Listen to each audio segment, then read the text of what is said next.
Hai, saya Yantika Nur Cahyati dari kelas Ilmu Komunikasi 02 Universitas Slamet Riyadi. Pada video kali ini, saya akan menyampaikan opini saya tentang new normal di dunia kampus, yang saya beri judul Mengubah Mindset Kuliah Daring di Era New Normal. Pandemi COVID-19 yang tidak dapat diprediksi kapan berakhirnya membuat kebijakan new normal diterapkan oleh pemerintah.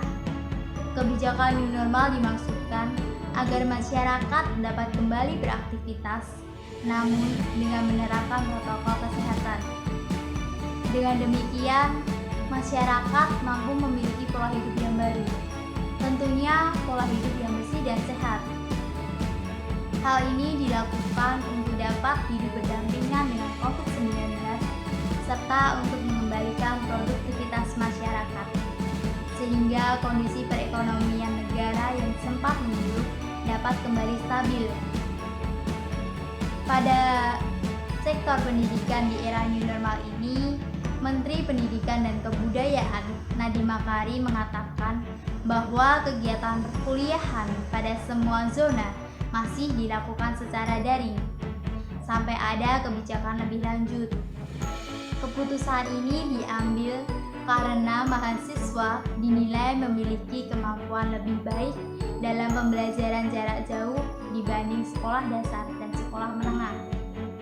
Kenyataannya, banyak mahasiswa yang mengeluh akibat kuliah daring, bahkan lebih memilih kuliah konvensional. Memang, kuliah daring merupakan alternatif yang paling aman dalam upaya mencegah penyebaran COVID-19. Tetapi, jika dilihat dari segi kesiapan, baik dari dosen maupun mahasiswa, kuliah daring belum bisa dikatakan efektif.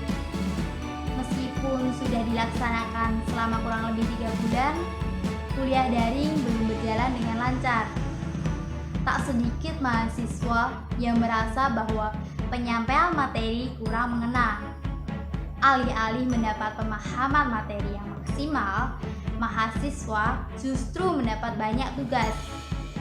Padahal, ketika mahasiswa dibebani dengan tugas yang datang bertubi-tubi, justru berpotensi menimbulkan stres.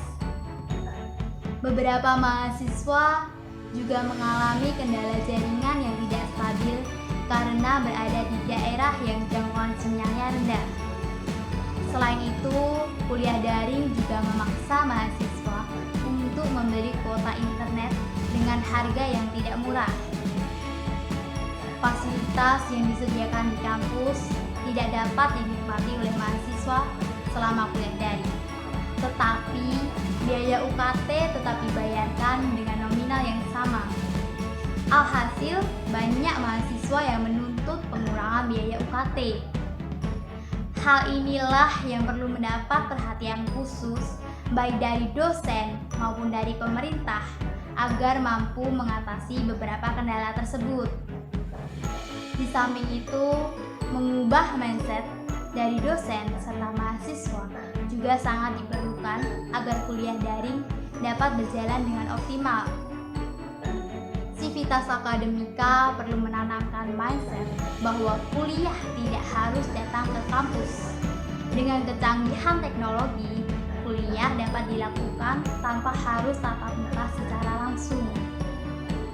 Memang benar, kuliah konvensional merupakan model pembelajaran terbaik, tetapi tidak untuk saat ini, sebab penyebaran virus corona masih aktif terjadi. Jika dilihat dari segi kenyamanan, sebenarnya kuliah daring bisa dikatakan lebih efisien karena perkuliahan dapat diakses dimanapun tanpa harus berjumpa secara fisik.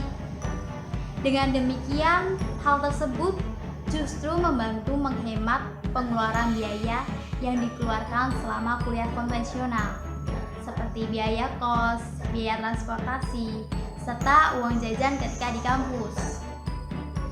Di samping itu, baik dosen maupun mahasiswa juga harus dapat menghindari sikap menyepelekan dalam membagikan dan menuntut ilmu selama kuliah daring. Meskipun kuliah dilakukan di rumah, semangat kuliah harus senantiasa dikobarkan. Dosen harus dapat menyampaikan materi dengan cara yang tepat dan efisien, mampu mempertimbangkan metode pembelajaran yang digunakan, sehingga materi dapat dipahami dengan benar oleh mahasiswa. Sedangkan mahasiswa harus dapat mengikuti perkuliahan dengan penuh keseriusan layaknya kuliah konvensional, dengan mempersiapkan diri, mandi, sarapan, serta menghindari rebahan selama kuliah daring. Di era new normal ini, perkuliahan memang masih dilakukan secara daring, tetapi tidak menutup kemungkinan jika tidak ada aktivitas di kampus. Beberapa mata kuliah memiliki hubungan yang erat dengan praktik, yang mau tak mau harus dilakukan di kampus. Tetapi jika praktik tersebut dapat ditunda, ada baiknya dilakukan di akhir semester atau pada saat situasi pandemi sudah membaik. Beberapa dosen dan mahasiswa juga masih banyak yang sering datang ke kampus untuk suatu keperluan. Oleh karena itu, menjadi suatu keharusan bagi pihak kampus untuk menyediakan protokol kesehatan dan memastikan protokol tersebut dapat ditaati. Hal ini sebagai bentuk antisipasi penyebaran COVID-19 di lingkup kampus. Tidak bisa dipungkiri, dalam membuat kebijakan di tengah pandemi COVID-19 ini seringkali menimbulkan polemik, terutama kuliah daring. Tetapi sebagai sivitas akademika yang memiliki tanggung jawab terhadap keselamatan bangsa, maka seharusnya kita dapat mentaati kebijakan tersebut. Dengan mengikuti kuliah daring secara sepenuh hati dan dengan ketulusan, maka ilmu dapat kita peroleh dengan maksimal serta penyebaran virus corona dapat segera teratasi. Percayalah, dengan disiplin dan taat terhadap protokol kesehatan, kita mampu melawan virus corona.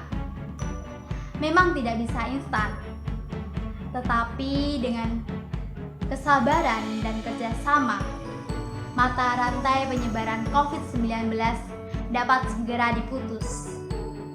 Terima kasih atas perhatian dan kesempatan untuk saya menyampaikan opini.